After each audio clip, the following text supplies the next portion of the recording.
Wait a minute. Have you heard the Whistler?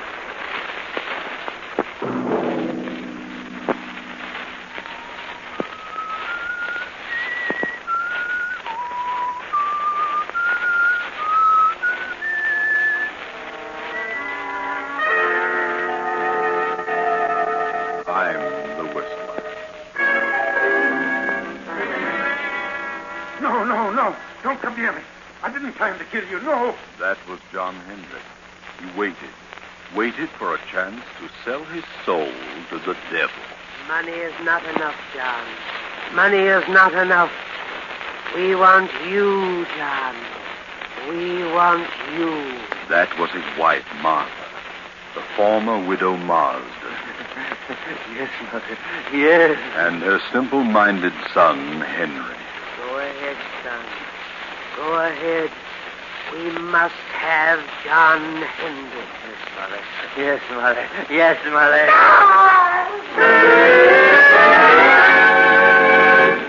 Tonight, CBS presents a new mystery series, The Whistler.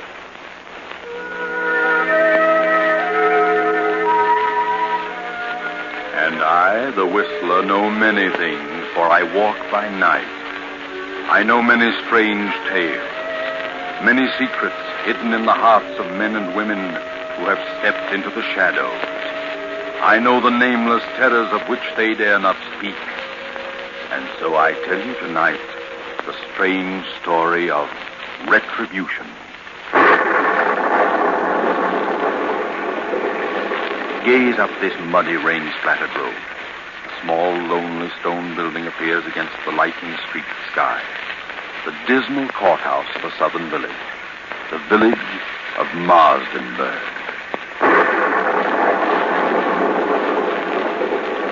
It is nearly midnight.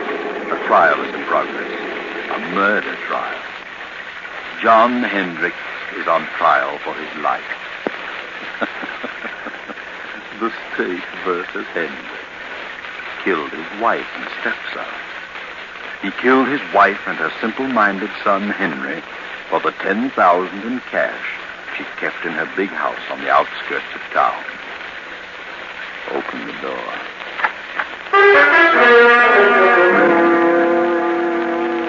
There he stands, John Hendricks, a huge, silent man of 50, large, bony hands. Close the door. Well, what do you think? Does he look like a murderer? The prosecutor is closing his argument. Ladies and gentlemen of the jury, it has been proven that Mrs. Hendricks had no current bank account. It has been proven that she did have a large sum of money which she kept on her estate. John Hendricks knew of this money and attempted to steal it, was caught in the act, and killed them both in order to cover up the theft. It was not a tramp who killed that old gray-haired lady and her simple son. There was only one intruder, one thief, one murderer. And there he sits, ladies and gentlemen. There he sits in all his guilt, a vicious killer, a murderer. There is only one decision for you to make. There is only one penalty that can erase from this countryside the stigma of this fiendish crime. One penalty for this axe-murderer, John Hendricks. And that penalty is death. The state rests. Ladies and gentlemen of the jury, have you reached a verdict? Have you reached a verdict? Your Honor, we, the jury, due to lack of more complete evidence, find the defendant guilty of murder in the second degree.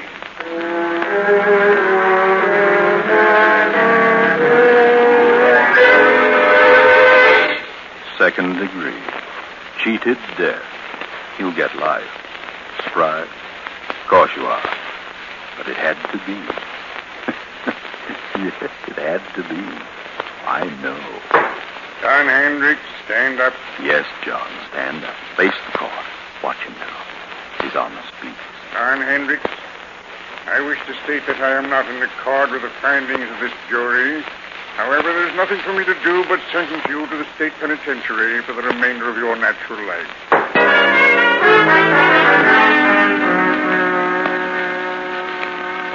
Know where you are now? Recognize that huge, sprawling stone structure with the high walls around it? State penitentiary. How much later? 10 years. John Hendricks is in there. He has a number now. It is 1013. Let's go through the gates. Up the steps. Down the corridor. Here we are in cell block 2. Night again. They just turned in.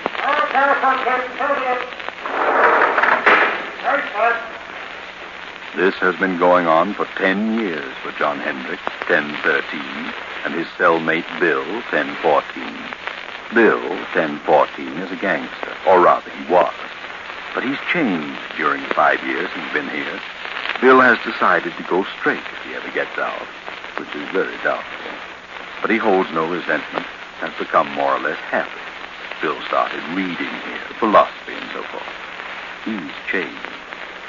But what about John Hendricks? Oh, no.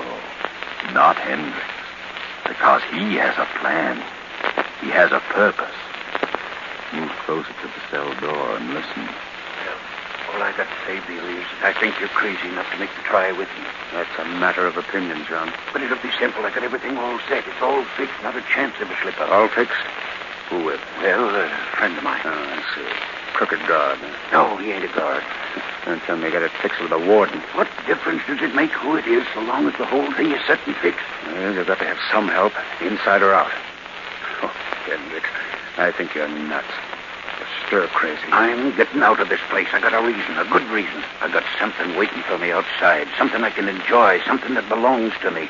I'm the only one that knows where it is, and I'm going out. You're in there for a good long time, brother, and if you don't want to go with me, you can stay and rot. Look, Hendricks, I still think you're nuts. All right, what of it? I got the right dope, ain't I? And it'll work. Suppose it does. Suppose you find this money hidden away on the old lady's estate.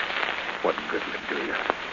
You killed her and her son to get it, didn't you? That's a lie. I didn't. I didn't kill anybody. I say you did. It ain't true, not a word of it. But I know where the money is. Okay, you can break out. You can have the money, but... Well, I've done a lot of reading and thinking since I've been here. Ah, you gone soft. Maybe so. But I know this much now. If I ever do get out, I'll do things a lot different. Believe me, Hendricks, I'll tread the straight and narrow. I've done a lot of things that I'm sure sorry for now. I can't undo them. But I won't do them again. No, sir, I'll do things different. Not the way I did them before. Ah, you just got religion, but it won't get you out. Maybe not, but I'm resigned. I got exactly what's coming to me. And believe me, Hendricks, so will you. So will you. If you break out, they'll have you back one way or another. You watch and see. Well, I'm going, so you watch and see. Watch and see.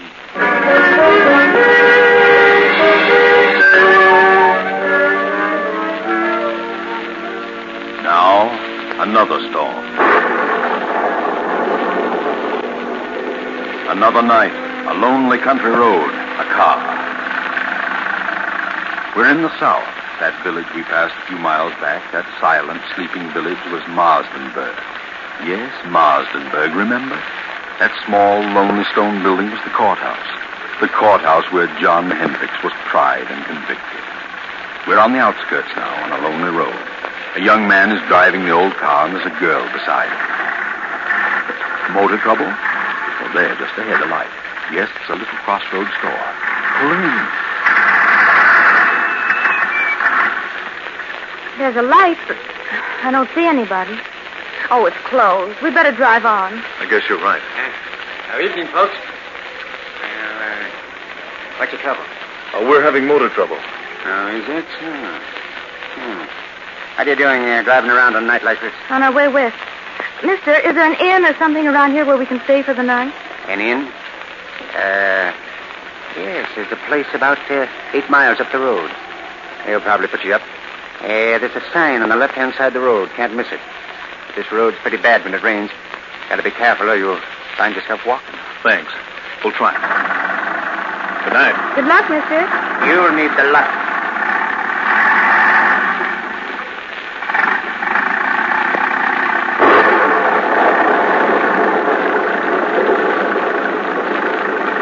The storm is increasing now. The muddy road sparkles in the flashes of lightning. The tall, dark trees sway back and forth in the fury of the storm like moaning lost souls. The little car lurches and bounces in its white heat center of the highway. 2 miles, 3 miles, 4, maybe 5, and look, there it is, straight ahead. On the right side of the road, a blue light.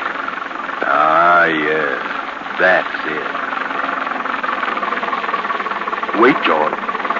Did the old man say on the right side or the left side of the road? George, what's wrong? I don't know. The distributor must have gotten wet. Look, George. What? That blue light we saw, it's gone. Where is it? We must have passed it. Well, we couldn't have. I was looking right at it. It seemed as though it just disappeared in the thin air. I'd better turn in here. This motor won't last much longer. Guess so. I can't see a thing. No, Can you? well, it's certainly a desolate-looking place. There must be a house back in there. There it is. Look, there's a driveway. 20 feet ahead. Oh, yeah. Well, this motor's about to conk out. We'd better drive in and see what we can find. Yes, drive in, George. You'll find something. That's right. Through the gate. Make the curve. Hurry. There goes your motor. A little more. Now. Oh, we just made it. Thank heaven. Yes, that's right. Always thank heaven at a time like this. All right. Get out and go up on the porch. Now, let me help you, John. I'm all right. What do we do with the bags? We'll leave them here in the car till we find out if there's anyone here. Come on.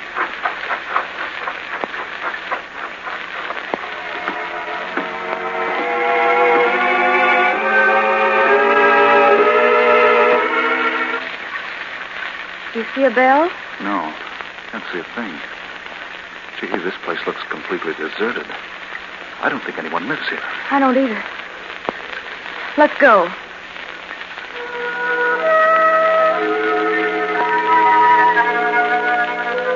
You're listening to The Whistler. We pause momentarily for station identification. This is the Columbia Broadcasting System.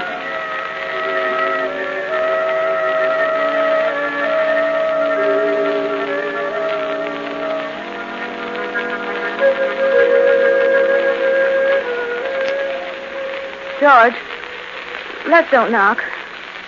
I don't like this place. Let's go on. How with a dead motor? Where could we go? I'll knock. Well, all right. Ah, that's right. Knock, George. Knock. Go ahead. Louder. Again. We've got to have shelter. Yes, we can't stay in that car any longer. Can we? No, afraid not. Here it comes. Now you're on your own, George. On your own. There is someone. Yes? Oh! Good evening. What is it? Well, you see, our car... Yes, our car stalled. And we can't go any farther, and it's such a terrible night out that we thought we could stop here for the evening. Stop here? Why, yes, we saw your light and... Light? What light? Why, the little neon out in front. There is no light. Well, have you a room? Yes, there is a room. Well, could we come in? I mean, it's awfully wet out here. You may come in, if you wish. Oh, thank you. Well, this is quite a relief. We were afraid you'd closed up for the night, especially when all the lights were out. Are the lights out? Yes, you see. Huh? Of course the lights are out. Oh, I didn't know. You do take tourists. Do we? Oh, yes, that's what they told us.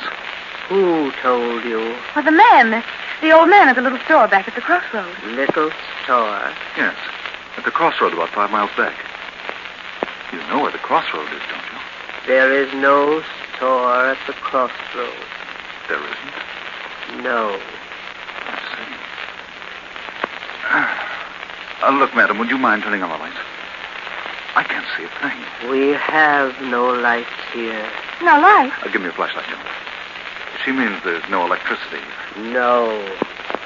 There is no light here. Oh, throw the flash around. There must be a lamp. No. Don't make a light. We see well in the dark. We? Who's we? Is there someone else in the house? My son. Oh, he's gone to bed? No. He is standing beside you. Beside who? You. Son. Yes, Mother. Oh! Gee, give me that flashlight. Got it. You got it. Oh, yeah.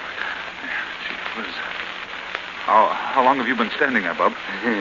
Since you came in. That's so. Well, I didn't see you. You make a noise like a spook. Who are you? What is your name? George Kimball. This is my wife, Joan. We're on our way west with travelers. Travelers? So are we. What? Quiet, son. Quiet. No, let him talk. He's quiet enough. How long have you folks been living here? We lived here all our lives. Say, how about closing the door? Is the door open? Why, of course it's... What? George! Now, take it easy, Joan. Don't get excited. Oh, look, madam, there's a candle on that table over there at the fireplace. Is there? Yes, and if you don't mind, I'm going to light it. Please don't. Oh, wait a minute. If you want us to stay here, we insist that we have some light. You want us to stay here, don't you? Do we? Do we, son? Yes, Mother. What are you looking at me for? Yes, Mother. Without light? Yes, Mother. George, let's go. I don't want to stay here tonight. This place doesn't look good to me. There's been no good here for many years. You see what I mean, George? I don't get it. You don't seem to want us, yet your son does. How do you make any money that way? We don't make money. You don't? You mean you haven't had any guests lately? No, not for many years. Well, you can't expect any if you act like this. But we do expect a guest. Don't we, son? Yes, Mother. Well, he certainly has a surprise coming. Yes, he has. How many rooms have you? There are many rooms, but only one. Only one? That doesn't make sense. What do you mean? Only one for guests. You mean only one equipped? Yes. Well, then if you've got it reserved for this guest you expect, what are we going to do? There is an inn farther along the road. They have rooms. They will take care of you. It will be best for us. Our distributor got wet, so our car won't run. Where is your car? Right there at the foot of the steps. I see no car. You don't? Why, it's standing right... Joan. George, where is it? It's gone. Holy smoke, it is gone. But where? How? I didn't hear a sound. It must have rolled ahead. Throw your light around. Not a sign of it. Say, what goes on here? Son. Yes, Mother. You move the car. Yes, Mother. I understand, son. I understand. Wait a minute. Your son moved it? How could he? The motor won't even run. And even if it would, we didn't hear a sound. No sound. How did you move it? I don't know. Oh, that's a fine thing. Here we are in a place where they don't want us and no way of leaving. Well, you've got us on your hands now. You'll have to make the best of it. No, George, no. We'll leave. Nonsense. This is all silly. Come on, let's have some light and cut out the monkey business. Wait. Son, what have we decided? Yes, Mother. We decided yes. Very well. If you wish. If you wish, you may stay. Stay until... Until when? All night? Yes, Mother. If you wish. That's better. That's more like it. Now I'll light this candle. There we are. George, look. Well, look at the dust and the cobwebs. This place looks deserted, like an old cellar. Well, how about the room? Do we get it, or the guest you're expecting? There is another room that will do, perhaps. Well, could we see it? Yes. And by the way, how much do you charge? We charge nothing. You charge nothing? Nothing. Sounds silly, but it's bright for us. We're running short anyway. Well, let's see the room. Very well. It is upstairs. After you, madam. No. You go first. Very well. Come on, Joe. Bring that other candle. Come, son. Follow me. Yes, Mother. I never saw so much dust. Well, they must like it. You know, nice clean dust. That room at the head of the stairs. Why, this room was well furnished. Is this the room reserved for your expected guest? No. But you said you had only one room furnished. Who sleeps here? I stay here now. I see. Or do I? It's a nice, soft bed. It was always comfortable. We'll leave you now. Come, son. We must leave them alone now. Yes, Mother. Leave them alone. Good night. Good night. You will lock your door? Huh? Oh, yes. We'll lock it. Goodbye. Say, did she say good night or goodbye? I don't know. I thought she said... She did say goodbye. Golly, what a screwy outfit. I wish we hadn't had car trouble. That's what we get for trying to drive in this storm. How much money have we left? Not much. Just enough to get to Los Angeles the way I figure. But once I get there, I know there'll be a job for me. We'll make it, don't worry. You'll see me in a nice job in Hollywood. I'm not worried about seeing you in Hollywood. No? No. I'm just worried about seeing you in the morning.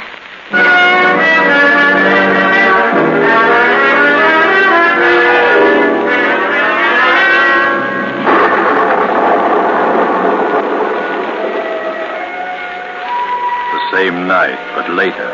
It's midnight. Another car on the same road. You know who it is. It's John Hendricks. You know where he's going. He turns in at our deserted mansion, up the driveway, and stops. He steps out. Slips up the steps, opens the door, and throws his flash about the dusty room. Cobwebs glisten in the beam. A few moments, and the light comes to rest on the fireplace. He steps quickly to the mantel, draws a small hammer and chisel from his pocket, and sets to work removing a brick. Now he's finished. The brick is loose. He reaches in and withdraws a heavy yellow envelope. He starts to put it in his pocket, but suddenly freezes in his tracks. He can't move. He turns icy cold. Turn around, Hendricks. Turn around. Look. At the foot of the stairs across the room stands a woman holding a candle, and beside her a grinning youth holding an axe. Turn around, Hendricks. Look at their heads covered with blood. Turn around. John Hendricks, murderer. John Hendricks, thief. Martha. Yes, John. Henry. Yes, John. No. We've come for you, John, the same way you came for us. We've been waiting for you, John. We knew you'd come back for the money. We've been waiting.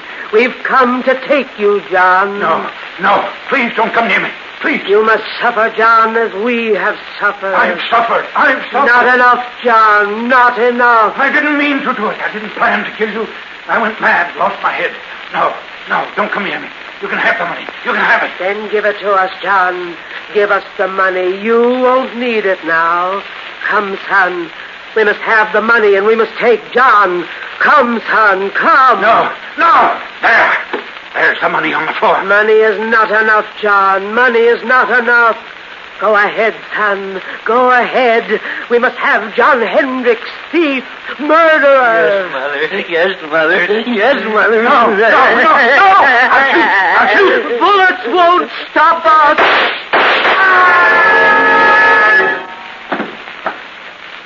Good Lord, George. What was that? I heard a scream.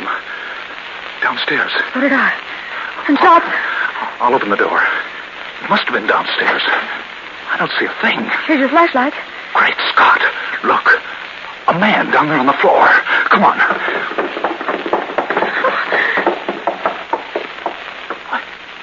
He's dead. Look at the gun. It's been fired. But I don't see a mark on him. Let's get out of here. I'll say, come on. No, you don't. Stand where you are. George! Cops. What's going on here? Hand over that gun. Thanks. What are you doing here? Well, we're stopping here. That is, we're just leaving. I can see that. Know this man on the floor? Know him? Yes. Joan, what's the matter with you? No, we don't. Take We a don't look know at him, him. Frank. Yes, sir? What are you two doing here? Why, we're guests. Yes, we're both guests. Guests? Who's guests? Why, guests, lodgers, tourists, guests of the old lady. What old lady? The old lady that lives here, the old lady and her son. You'll have to cook up a better one than that. What do you mean? Drive here? Where's your car? The son took it. Son, old lady, what are you talking about? They live here. They said they owned this place. We had motor trouble, and they put us up for the night. What about him, Frank? Well, he isn't dead, breathing. Looks like he had a stroke or something. It's him, all right. John Hendricks. Take a look around. See if there's anyone else here. Yes, sir. What's your name? George Kimball. This is my wife. We're on our way to California. Do you know who this man is? Certainly. We've been on his trail. He's an escaped convict. This your gun? No, sir. Did he shoot at you? No, sir. You shoot at him? This gun's been fired, and we heard shots as we turned in the driveway. Not a sight of anyone, sir. Nothing but dust and cobwebs. Look, Campbell, you said there was an old lady and her son here. Sure. They were here all evening. They're not here now. Well, they let us in and showed us to our room. They certainly were here. What did the old lady look like? Well, she had gray hair, wore a house dress and an apron. What did the boy look like? He was a big kid, about 20. Had a round, rosy face, and I think... Well, in fact, I know he was kind of simple-minded. He had a strange laugh, and he had red hair. Well, I'll be darned. What do you think of that, Frank? Golly, isn't me the creeps? Why so? Do you know who you've just described? No. The old lady and her son who used to live here. Used to live here? Yeah. They were murdered here 10 years ago. What? Murder? Sure. This man on the floor was her husband, the boy's stepfather. He was tried for killing them with an axe and stealing her money and bonds. He got off with second degree because of lack of evidence. He escaped a week ago and headed this way. We've been on his trail ever since he entered this county. So you see, Kimball, if there was anybody else here tonight, it must have been a figment of your imagination. This house has been deserted for 10 years. Oh, George. Good Lord. Look, Sergeant. Found this envelope on the back doorstep. It's the money. Well, what do you know? The money and the bonds. Old Martha Hendricks' money. That's why Hendricks came here. But where did they go?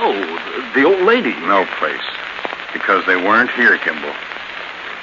Well, better get them out of here and back to headquarters. Oh, wait a minute. Don't leave us. We won't. You're coming along, too. Why? We need you for a day or two. All right, let's get going, Frank. Come on. But where did they go?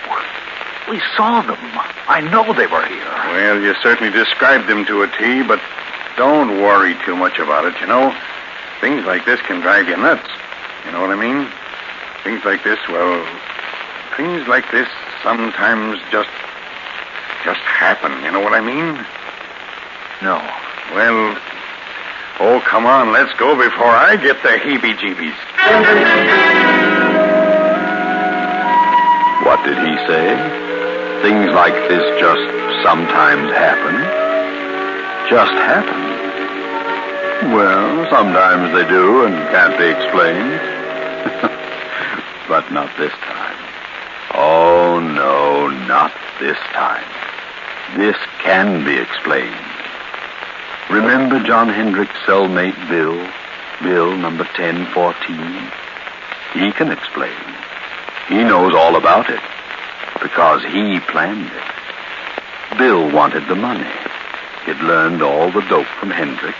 He sent his pals, the phony spooks, made up like the old lady and her son, to grab the money when Hendricks recovered it.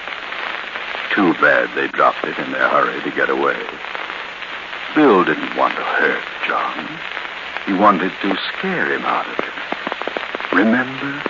Bill 1014 had changed. He said he'd never do things the way he'd done them before. And he didn't. Bill meant what he said.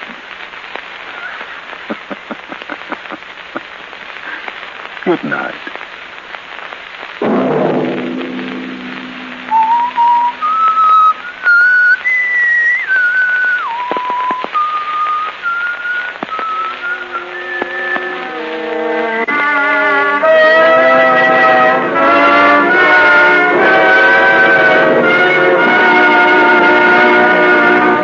If this came upon you unaware and you listened, we've served our purpose.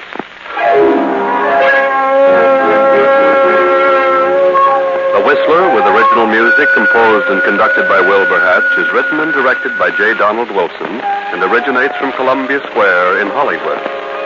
Next week, same time, The Whistler returns. This is the Columbia Broadcasting System.